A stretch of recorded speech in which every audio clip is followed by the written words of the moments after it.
I want people to care about Akron football, and the passion and the emotion that I want our team to mirror from the staff and have excitement for each other. I want Akron fans, and it was a good turnout today.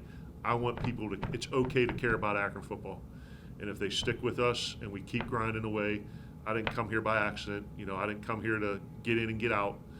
Came here to build this thing, and I want, and if people can continue to buy into us and invest in us and keep coming to the games, we're gonna build a program here that everyone can be proud of.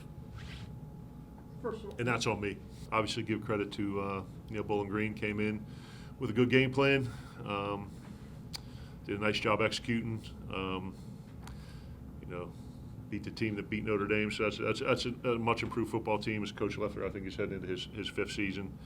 Thought our kids practiced well this week. I thought we played very hard again. You look at the numbers, more first downs, just about the same total yardage. Third down conversions, about the same. Got the running game going. But at the end of the day, too many explosive plays allowed on defense, and 2 turnovers that led to 14 points between offense and special teams. So I think the days of people rolling into Infocision Stadium or us going on the road and Akron football being a pushover and people expecting us to roll over and lay down, that's over. We've taken the step towards we know how to compete, and that's not a question. And we don't know how to win right now. And it's foreign to us, and we have to figure out a way to bridge the gap between one-score games and close in the fourth quarter to put them away. And certainly what we talk about all the time, explosive plays and turnovers, that's one way to get that rectified. So physically sick of the loss because we had a chance to win it, but I can't ignore the progress that this team is making overall. So a little bit of a double-edged sword. Well, you're walking a very fine line. But I asked you this last week after Liberty. Should you have won that game? If we don't ifs and buts, candies and nuts, yeah. If we don't turn the football over twice, I think we probably win that football game. Your defense played reasonably well early on. Yeah. And somebody up in the press box, I won't say who, asked if this program is cursed because they know I've been around for a while. And I'm like, no, and I can see the progress. Yeah. The question is, how do you get them over the hump? I think we continue grinding away at our process of what we've been doing since January, right? Immersing them in a culture of discipline and accountability and mental toughness, continuing to practice hard during the week and understand that has a correlation to how we play on Saturdays, but most importantly, we got to, first some comes at me and the coaches. We got to make sure we're putting a game plan in place that, maximizes our strengths and minimizes our weaknesses. Got to make sure we're calling a good game based on that, but we got to find a way to eliminate the execution errors that make losing teams. So, like I said, the blowouts are over. Right now, we got to find a way to bridge the gap. I'm not questioning. Well, I guess I am. Yeah. Why put a returner out there just before halftime? Yeah. That deep when chances are the ball is likely going in the end zone anyhow. Yeah. Tony Grimes got hurt early in the game and is our starting punt returner. Bobby's a freshman who has taken all the backup reps and done a really nice job fielding the ball. And made a freshman mistake. He was told, put your heels on the 10, and if the ball goes over your head, don't back up and let it go in the end zone. And he backed up and made an attempt at the ball. So, we'll continue working with him. He made a young guy mistake, but, that thing should have sailed over his head into the end zone. Is that a young guy mistake or I want to make a play mistake, or both? Probably a little bit of both. And I think we've got to do a better job. It was communicated, but we got to over-communicate and under-assume. So, he's going to have a bright future here. He's done a really nice job as a true freshman going in there, and that's a tough spot. But that's up to my staff and our special teams coordinator to make sure that it's clearly communicated, and we'll get it fixed with him.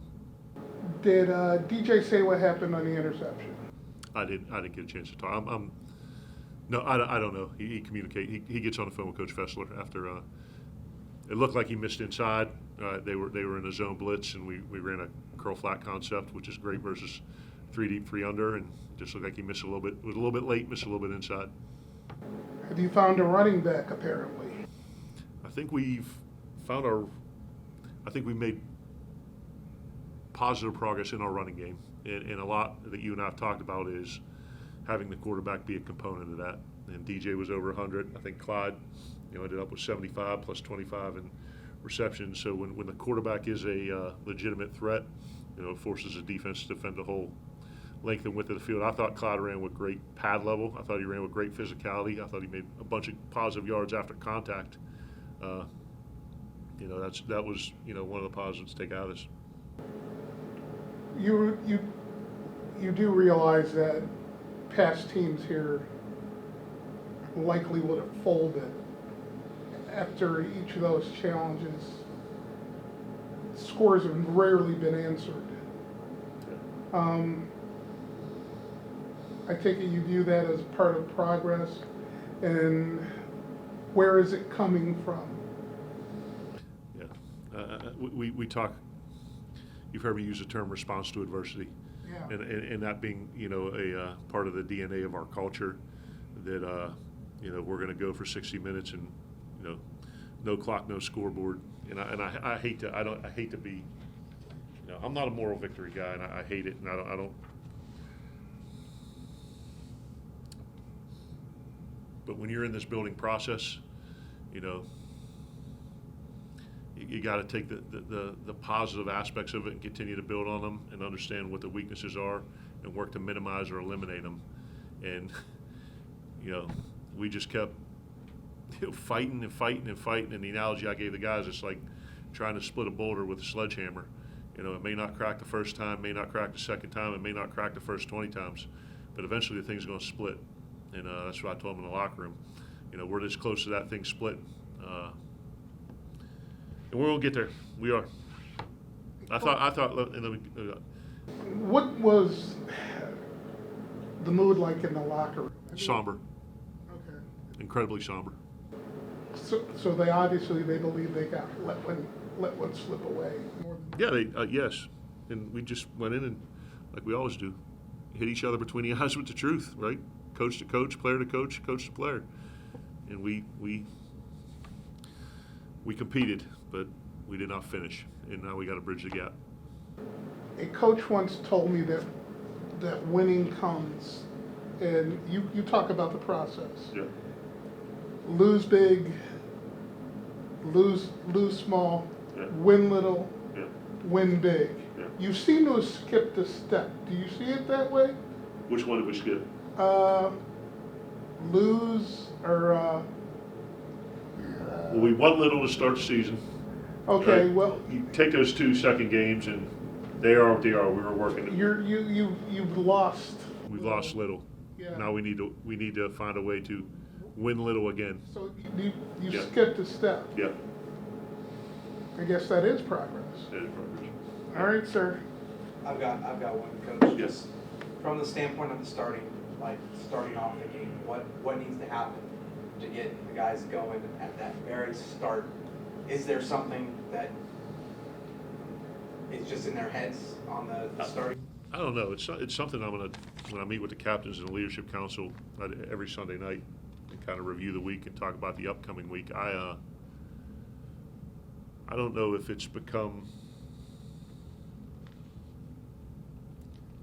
normalized or a habit. Like, we're great during walkthroughs, we're great in meetings, but for whatever reason, like when we come out for pregame warm-ups, like, and I don't want to say the first quarter, but it's like, I want us to expect a win instead of, I don't want to say we're expecting to lose, but it's almost like we're waiting for the other shoe to drop, and then all of a sudden we get, halfway through the first or into the second, and now we realize, hey man, we're not going to get our butt, this is a football game, and then the energy picks up. I think we need to do something to know that we're going to be competitive in every game and have an opportunity to win. And I think that's just something right now of a mindset that, like, we go out for pregame, and I turn to the coaches and the guys, I'm like, man, are we flat or what's going on? We've had a great week, and then you get a little bit into the game, and it kind of gets going. So to answer your question, that's something I've got to talk to the team about, but I feel it's a residual effect of how much you know, how much we've lost around here. It's the vestiges of history.